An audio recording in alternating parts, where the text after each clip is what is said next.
image quality. I'm lucky. I'm really lucky because I learned photography shooting 35mm slides, and I started my professional career shooting architecture on 4x5. So I was trained very early on to properly compose and expose on camera. So I do very little to my images, very little work. I also, and that's a personal preference, I also prefer to spend more time behind the camera and less time in front of the computer.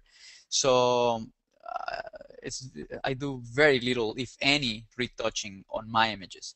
But that being said, there's always a tweak here and there that one wants to do. And the most important rule to follow, the golden rule to me, number one by far, is monitor calibration. So without that, any further step you make is simply irrelevant. If you cannot trust what you're seeing, then it doesn't matter. Just don't do anything because it doesn't matter. So monitor calibration is number one.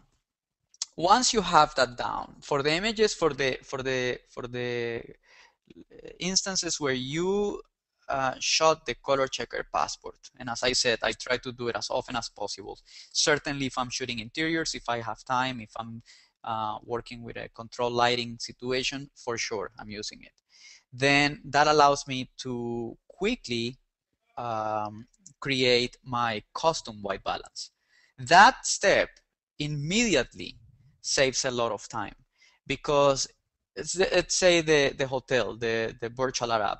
So I shot, I don't know, 30, 40 images there.